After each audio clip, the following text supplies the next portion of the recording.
Ecclesiastes chapter 3. To everything there is a season. Whatsoever God doeth, it shall be forever. God shall judge the righteous and the wicked. Here we go. To everything there is a season, and a time to every purpose under the heaven. A time to be born, and a time to die. A time to plant, and a time to pluck up that which is planted. A time to kill, and a time to heal. A time to break down, and a time to build up. A time to weep, and a time to laugh.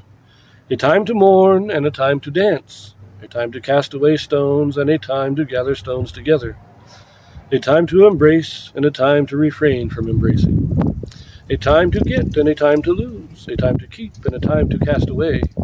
A time to rend, and a time to sow. A time to keep silence, and a time to speak.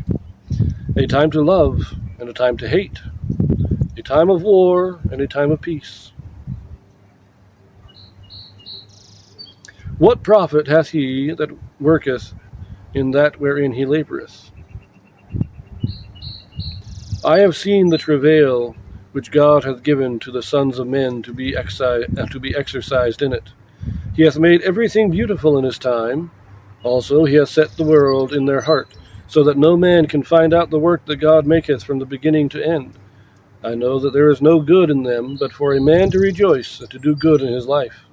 And also that every man should eat and drink and enjoy the good of all his labor. It is the gift of God. I know that whatsoever God doeth, it shall be forever. Nothing can be put to it, nor anything taken from it. And God doeth it, that men should fear before him. That which hath been is now, and that which is to be hath already been, and God requireth that which is past. Now this is interesting. Now those first 8 verses, I just want to mention, that's a very famous song written by, I can't remember his name now. Country folk singer in the 70s. Basically just wrote music and put the first 8 verses of this chapter to music. I will put a link to it anyways, but there is a time for everything. And if you do things in their season, in their time, you're good. If you don't, you're going to cause problems. But again, everything is vanity. Everything is vexation of spirit. So, verse 11, I want to point this out. It says here, also he hath set the world in their heart, so that no man can find out the work that God maketh from the beginning of the end to the end. But the alternate Hebrew we have here says, hath set the eternal in their heart, without which man cannot find out the work that God hath done. So this is talking about the light of Christ, that we have this connection to the eternal world, to the Spirit of God. Everybody is born with it, that our soul yearns for the eternal.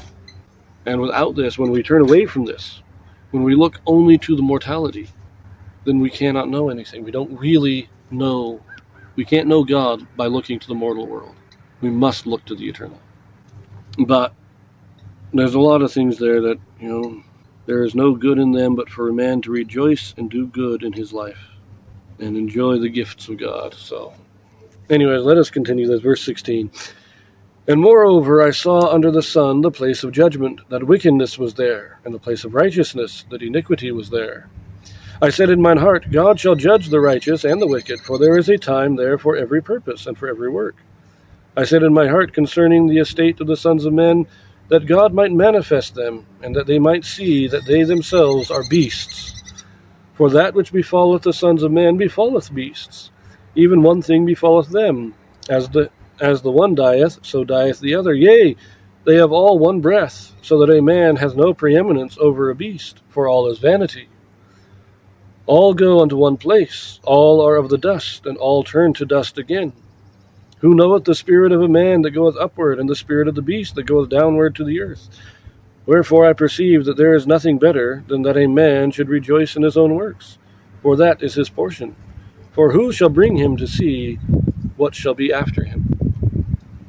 The estate of men, of the sons of men, gives a alternate translation of the affairs of the sons of men, but I kind of like the word estate there, because we are in our second estate. There was the first estate, was the spirit world. This is our second estate. And the third estate is the eternal worlds.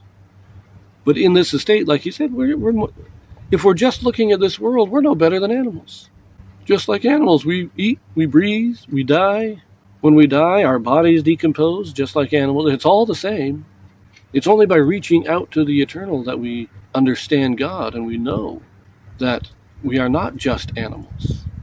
But if we're just looking at this life, yeah, we're no better than an animal.